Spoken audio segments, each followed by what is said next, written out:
Welcome, and thanks for joining me today on Mortgage Manager Playbook, a podcast for sales leaders who want to improve their team's sales performance and originate more loans. I'm Pat Sherlock, your host. Today we're going to talk about the important topic of breaking free of being a hostage to your sales force. This is such an important topic within mortgage sales. I have the perfect expert, Michael Hammond. Michael is well known within our industry. He is president and founder of NexLevel Advisors. He has his own podcast. He's written a chapter within the great book, Rethink Everything, about being a next-gen loan officer. Welcome, Michael. Hello. It's great to be with you. Well, this is an important topic, and we'll get to it in a second, but I really want to talk about, how did you get into the world of mortgage lending? And obviously, you have a law degree, so talk about all that. All right. So while in law school, I was still doing sales and marketing. My undergraduate was in marketing. And as I was done with law school, I really didn't want to practice. I was looking for opportunities, and I saw an ad on Labor Day weekend. I won't say how many years ago, but let's just say 25 plus years ago. And it was a perfect combination of being allowed to apply both sales and marketing expertise and using my legal background. So I headed up a sales organization and headed up all sales, marketing, PR for a loan origination system. And using my law degree, I negotiated all the contracts. And I did that for almost 10 years. And as they say in the mortgage industry, once you join, you really never leave. You may take on different roles and positions. But that's how I got started in the mortgage space. And I've been doing it 25 plus years. Well, talk about position. And again, I know you've had a well-known consulting firm. Talk about the issue of what challenges do you see mortgage lenders having? And what do you think they really should be focusing on that they may not be focusing on? Well, there's a couple of things. I think the first thing is cost containment and understanding profitability is critical. You can't continue to lose money on every loan and think that that's going to be a sustainable business model for years to come. It's not. That has to change. And part of how that has to change is I think they really have to look at their technology. And when we talk about, being held hostage by your sales team, they're also hostage to a lot of their technology that the sales teams push. Who on earth should have 3, 4, 5 loan origination systems, 2, 3 point of sale systems, 3 or 4 CRMs, and then they wonder why the cost to originate continues to rise when all of this new technology should help them lower that. So I think that's another issue. And then probably the third one I would say is in a tough market, in a purchase market that a lot of loan originators have not dealt with in some years, their sales teams need additional training. They need training to really understand, how do I foster and grow relationships with the realtor side? How do I become a trusted advisor and really work with borrowers and understand instead of just hawking rates and a mortgage? Well, I agree with that 100%. It's one of my favorite topics, that's for sure. But let's talk about this fintech world, because I find it really interesting when you're talking about having 3 or 4, even more than that, loan origination systems. It's almost unbelievable to believe that actually happens. It really is unbelievable. But if you look at it, a lot of it first starts with acquisitions, right? There's always acquisitions going on. So you acquire a branch, you acquire another company, and you acquire their technology as well. And unfortunately, what a lot of companies don't do is figure out, okay, what is the best LOS for our situation and our company? But instead, they're kind of held hostage to the sales team, and we'll dive deeper on that. But they're even held hostage on the tech side by the sales team saying, well, this is the point of sale that we've always used, and this is what we've got to use. So they're like, okay, that branch, that division can use this technology. That branch and this division can use this other one that they like better. And the next thing you know, it becomes an unbearable task to try to manage all of those different systems, all of the different updates. And then what happens is you have very low user adoption for any one platform. You're wasting money on that. And if you would and leadership needs to step up. That's one of the problems. They're scared because, that division may not like us and that division may leave and we may lose a couple of the salespeople. Well, how much money are you losing day in and day out? And you don't gain any of the efficiencies you could by having one platform that everyone is on. Not only would it be more cost effective to manage and run, but you could also do much greater training. You could do a much greater job at getting user adoption, and everyone would have to buy in because that's the one LOS, that's the one POS, that's the one CRM that we've chosen to use. And it doesn't mean that you shouldn't get input from those other constituents. It doesn't mean you shouldn't reach out to sales and really find out which one's going to work best for your organization. But trying to maintain all of those systems does not make sense to me at all. And unfortunately, a ton of lenders continue to do that.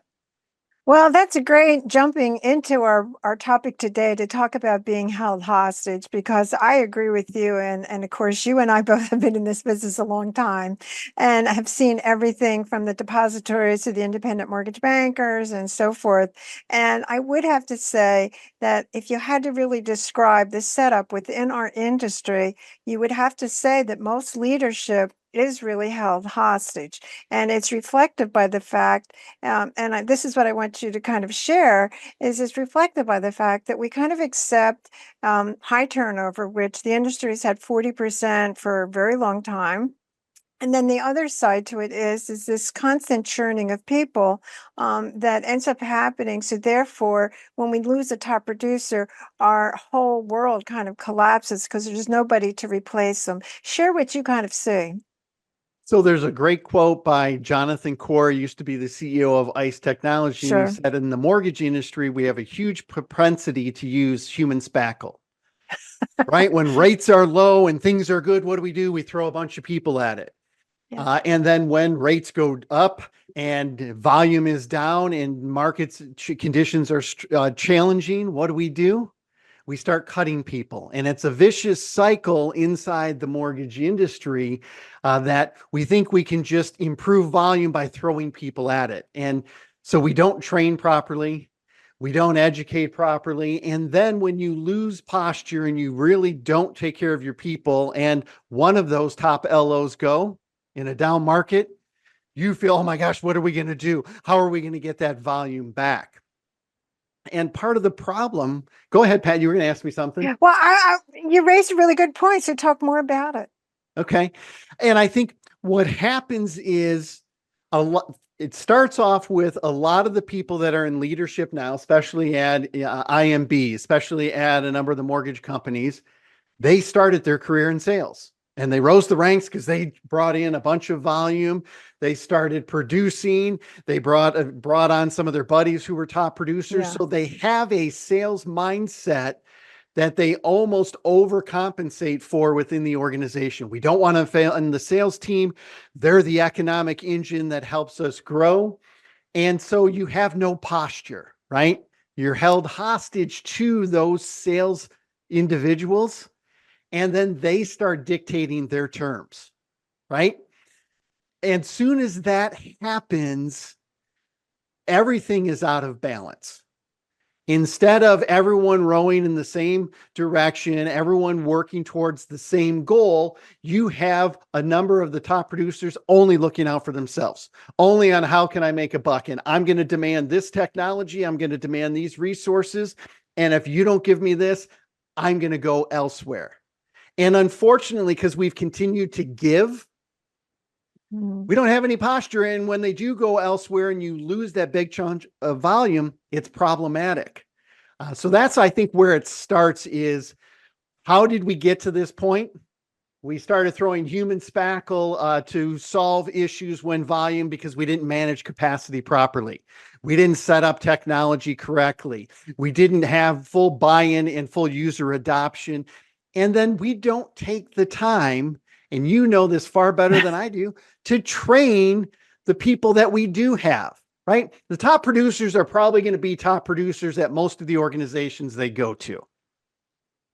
But what's real, go ahead. It's really interesting all that you were saying, because it is true that this has gone on for many years. And I do think And I'm curious about your opinion that it's obviously we've been saved by refi markets. And so this inefficiency is kind of built into our business, but it doesn't look like the refi market's coming back anytime soon. I would agree completely on that. And we don't have a crystal ball, but more than Sure. likely the refi market is not going to come back in the near future at all. So what it's forcing lenders to do is really start rethinking, right? That green book that's above my shoulder, rethink everything about being a next gen loan officer, but it's really rethinking how do we want to do mortgage lending? Rethinking what does our sales structure need to look like and how do we want to train and bring people on. And the key for a lot of organizations once they create those efficiencies is not just getting every single penny out of the top producer. It's that next rung of individuals who can close loans, have been consistent, not great, but have been above average producing results. And how can you get them closing 2 or 3 or 4 or 5 more loans a month? What do you need to do? How can you leverage best practices? How can you use AI? How can you train and coach and mentor so that those people that are good can start becoming great, right? How can you get the average person to be above average now? And there's a lot of great technology that can help, but I think it starts from the top that you need strong leadership and you need a mindset of we're going to grow a culture, we're going to grow efficiency and profitability. And if you want to be on board and be with an organization that is going to be here for the long term, that is going to be fiscally responsible and sustainable, we've got a great opportunity for you. If you are only looking to make a quick buck, those aren't the type of salespeople we need. And those are not the type of salespeople that are going to always succeed in this new changing dynamic industry. Well, we've talked about this topic for many years. I mean, it's not a new topic, but the inaction has really centered on a couple things. And I'm curious about also what you have to think about it. In my own prior getting into the mortgage business, I worked at GE Capital for many years, and development of the managers was all part of what was their growth strategy, that personnel in the manager role really mattered, and therefore they invested in it. But when you go forward to our world, the manager doesn't seem to be as important. They're not really invested in mostly, and producing matters, and so therefore we haven't gotten out of this cycle. So how do you see the breaking free of investing now in the caliber of managers that we have? That is a great question. And I think Yeah, one of the hurdles is, again, how did that person become a manager? Not sure. because they're great, necessarily have great people skills, not because they know how to train and coach and mentor and get the best out of people. How did they get promoted? They were a top producer, right? And we can see examples across all types of industries and Right. walks of life, right? Let's use Wayne Gretzky, one of the best hockey players of all time. Terrible hockey coach, Yeah. right? And so the mistake we first make is thinking that because somebody is a top producer, they're going to be a great manager. Oftentimes, that's not the case. They're not great managers. The second part of it is we don't invest time, money, resources to develop managers. Mhm. And part of that lies in historically, the mortgage industry has been very transaction focused. Get the Smith file in, get the Smith file out, Hammond file in, Hammond file out. And we don't focus on building and fostering relationships. If you started focusing on relationships, you would understand the critical importance that a manager will have in not only fostering the relationships with their sales team, but also then showing, coaching, and mentoring how those salespeople can foster and grow relationships with their borrowers. The average borrower is going to get 7 to 11 loans over the course of their lifetime. And right now, 85% of the borrowers that get a loan do not go back to their original lender. So loans 2, 3, 4, 5, 6, 7, 8, 9, 10, and 11, Mhm. you don't get. And if you just look at numbers, that's anywhere depending on what the average home price is you're going off of. Let's say we use 400,000. That's 4 million on just that one borrower that you lost out on over the course of their lifetime because we didn't focus on building relationships. We didn't focus on managers, and most of the managers are only tied to an origination volume and revenue goal. Right. They're not compensated on, and what you track and what you compensate is what people focus on. If it's only about the dollar and get the transaction in, no wonder we're very transaction focused, and the fact that we don't spend time coaching and mentoring people. If we change that and flip that around and said some of your compensation is really tied to how many people did you bring along? How many other leaders did you develop? Those are the people that should get compensated the highest in an organization because they're developers of people. In my opinion, those are the people that always have a place within an organization. Well, you raised really the key part, which is I consider the investment side. And the investment side, they're more apt, and certainly you see this also, they're always getting a new loan officer origination system, not only the ones that have the 4 or 5 systems, but every lender you talk to, this is always going to be this a solution to selling. Problems that they would have. And so I find it almost mind-numbing that they will go and spend, let's say, 250,000 on a loan origination system, but there's really no training. The training side and the coaching side, the things that you're mentioning back, it's kind of left to the loan officer to go out there and fund their own training. Who ever heard of an industry that is large as this industry, that you really outsource the development of your people to kind of on their own? And this has gone on for a long time. And the only good news I think about the current market is that if you're not going to have refis to save you, then this is what our business is, and therefore you need a change in directions. Any thoughts?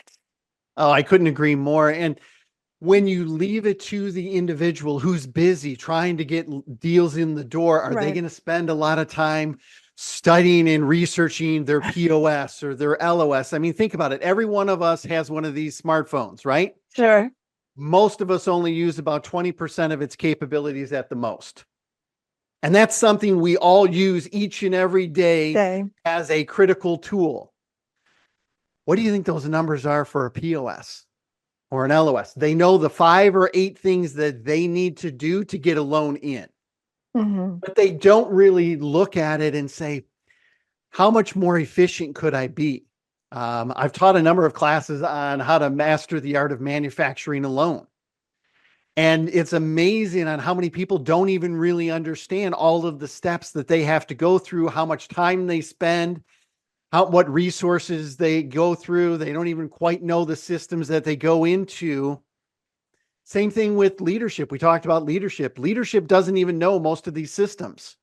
And then they're shocked when their people are not using them. So first of all, we have to change the mindset of training and coaching is a cost, a fixed cost that is just a sunk cost, and we're never going to get it back. That's terrible. When you start looking at it and say, just like we're going to invest in technology, why don't we invest in training and coaching of our top producers, of our team, sales team, of our marketing staff? The skills that you need to be successful lending today are a lot different than they were 2, 3, 4 years ago. But we've done very little to train our people on that. Right. And I don't just mean every once in a while a lunch and learn, or, the famous, we do a 10-minute stand up every day. Yes. Awesome. That's not what you and I are talking about. No. Really understanding and going into a specific methodology. It amazes me. A number of LOs don't know how to effectively do a discovery call. They haven't been taught that.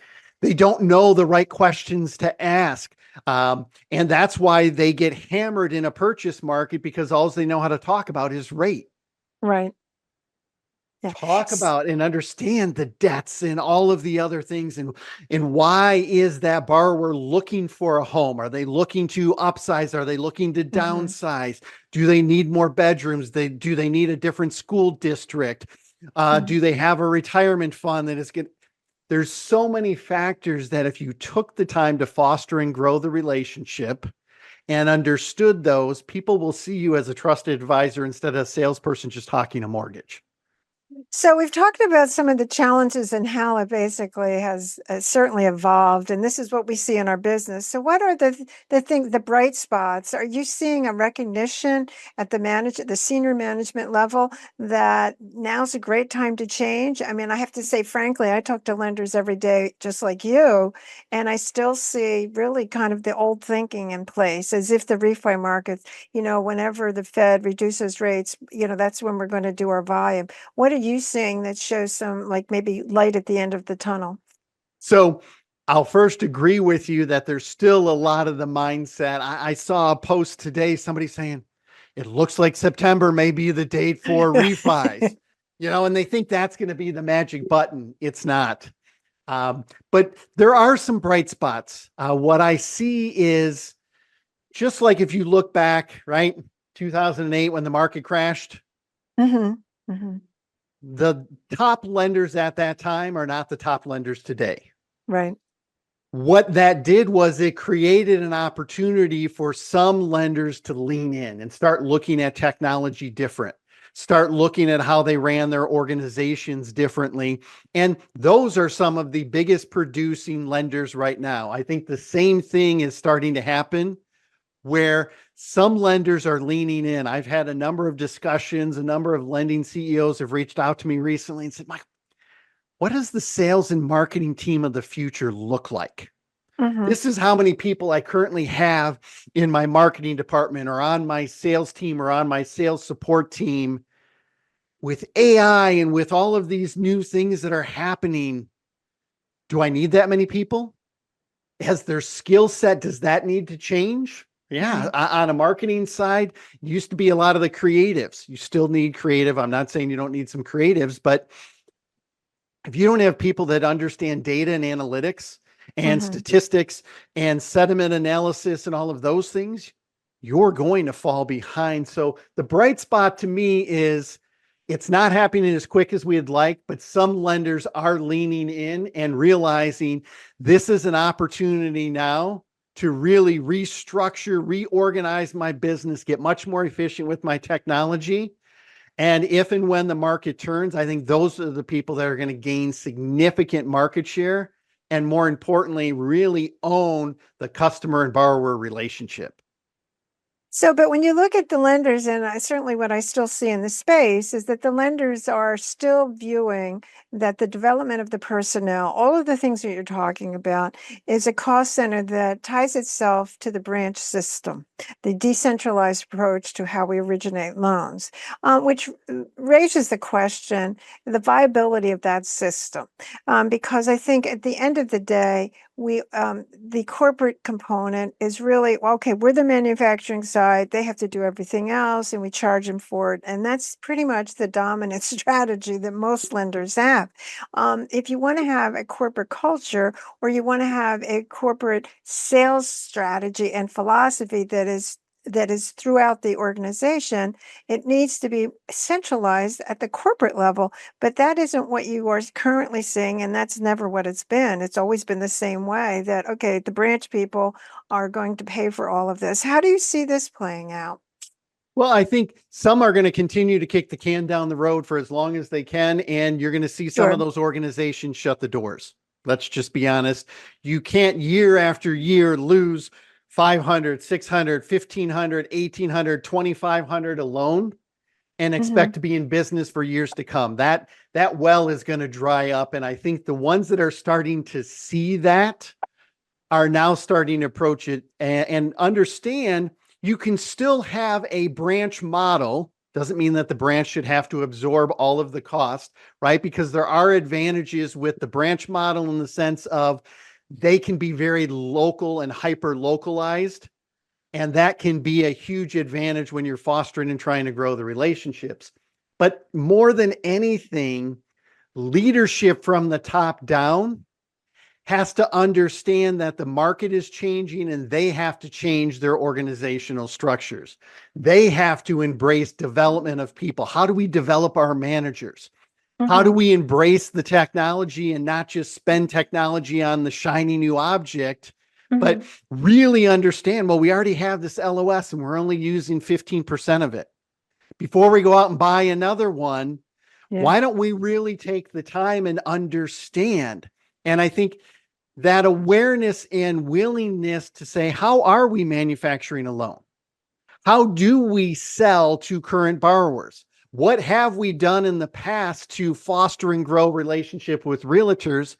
If you asked a lot of lenders today, walk me through that whole process, walk me through each one of the steps, most of the leadership would say, I really don't know them.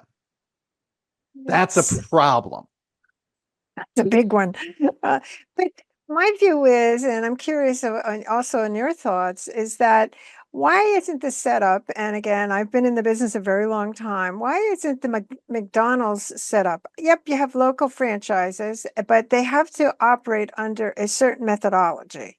And this is the hamburger has to be cooked a certain way. But that isn't really, we still have an approach of, well, and it's certainly it ties together with recruiting, where we'll recruit somebody and we'll just, oh, okay, well, you'll do it your way. And then the next branch does it another way. This whole decentralized, not having it organized, and hoping that things are going to actually move in the right direction seems really really a faulty strategy. Any thoughts?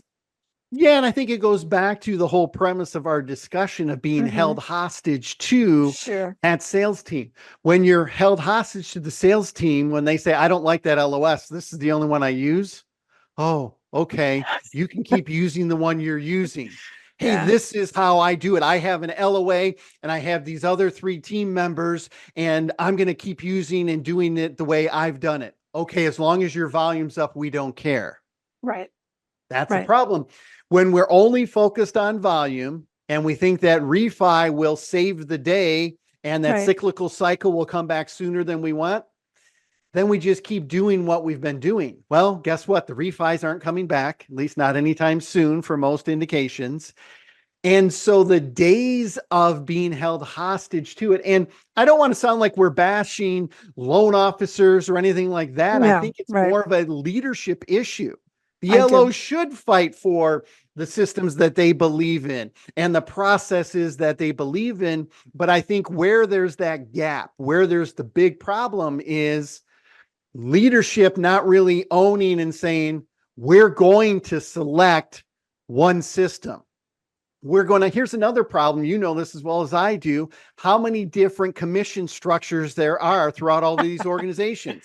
Yeah.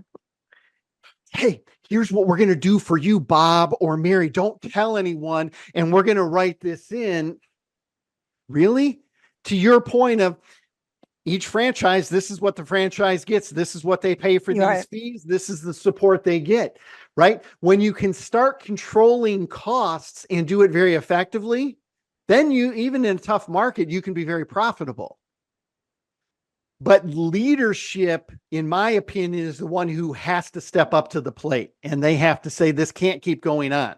We can't keep just burning money, have it come in one door and out the other, because we don't have these systems in place. We have 10 different commission structures. We have all of these different technology tools, and we just let basically every branch do whatever they want to do. That's not going to continue to be successful, to your point.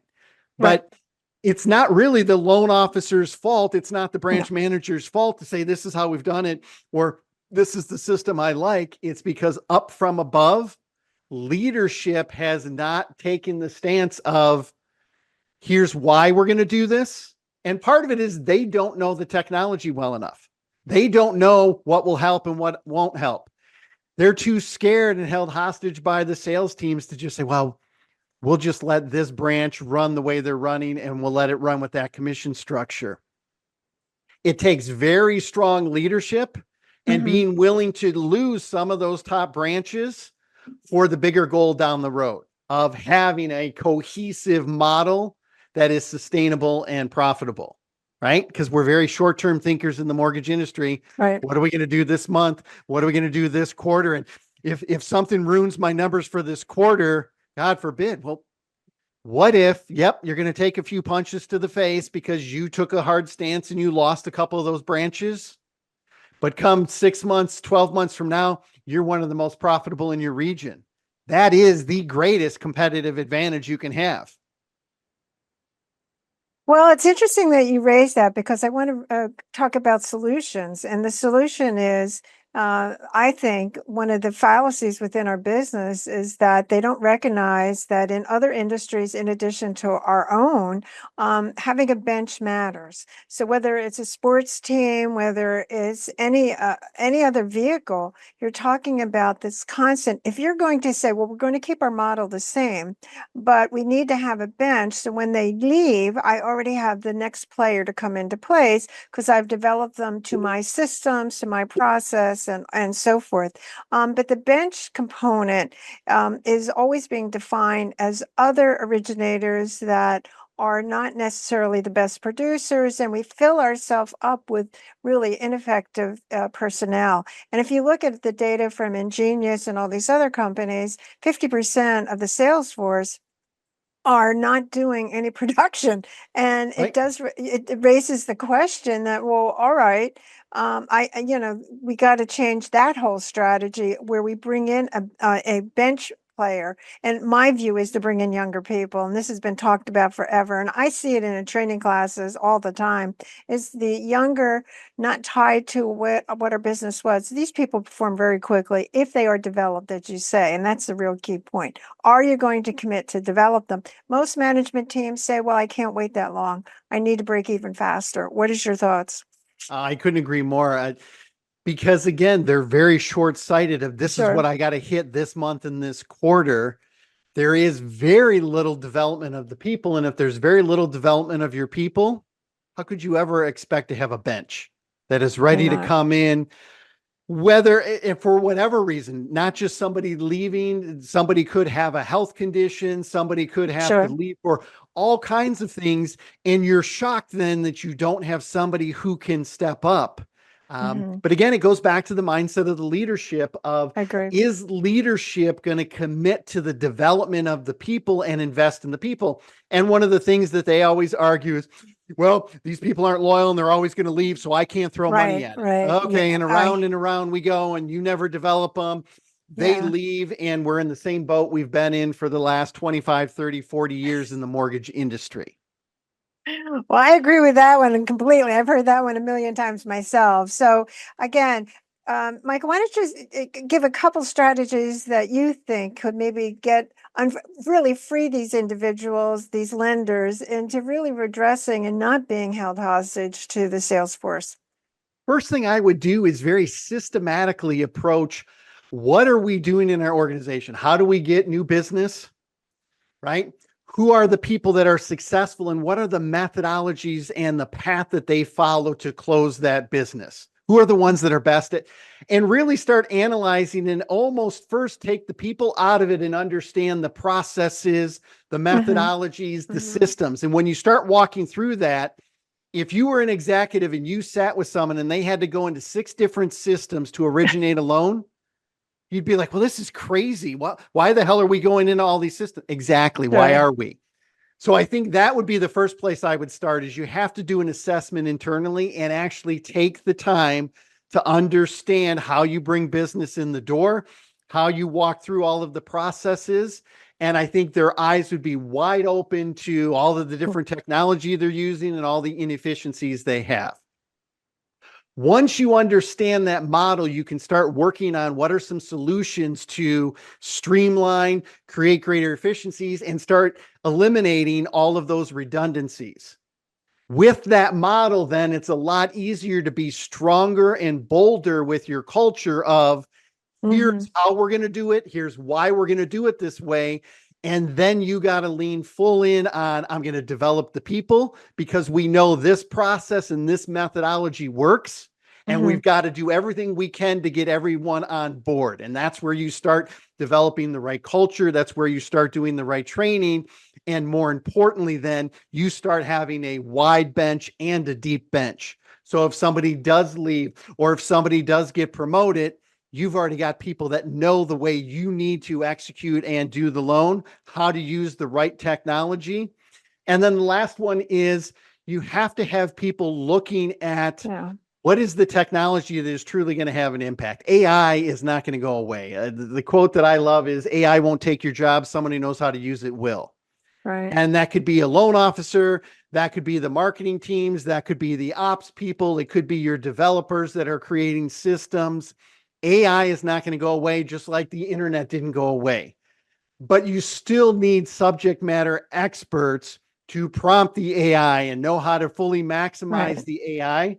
But unless you have an openness to some of that new technology, but again, instead of just throwing money at technology without understanding how it works, if you take that first step that I talked about, then you can strategically see where would AI fit in to help improve that system and methodology that we have.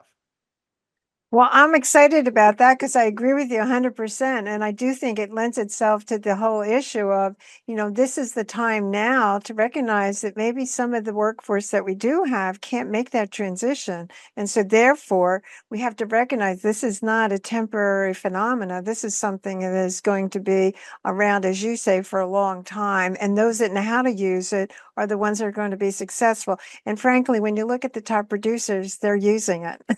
Exactly. It's true. Yeah. So, all right. Any other thoughts, Michael, that you'd like to share? I mean, I really think you've shared a lot today. No, Pat, this has been a wonderful conversation. And I think we need to have more of these conversations. We need to keep pushing out the dialogue and the narrative so that these lending executives really rethink how they're approaching their organization and what do they need to do. And some of it's going to be tough decisions. Some of it is going to be unpopular decisions. But at the end of the day, if you want a sustainable and profitable lending model, those are some of the things that come with that leadership role. Well, I'm with you on that. And certainly we'll have to have you come back and let's talk more about this because I do think it's time, the right time now to have new thinking. And I want to thank you for sharing all of your thoughts today. I think they were fabulous. And of course, I want to certainly thank our listeners. And certainly, if you would like to listen to other podcasts on important topics, go to patsherlock.com. Thanks again, Michael. Thank you, Pat. Have a great day. Thanks for listening to Mortgage Manager Playbook. You can catch up on all our episodes by subscribing to receive each week a new show. Don't forget to share this podcast with your friends and team members. If you're looking to increase production, call me to discuss my prospecting sales training program, Ramping Up Realtor Referral Sources. Check out my website, www.patsherlock.com.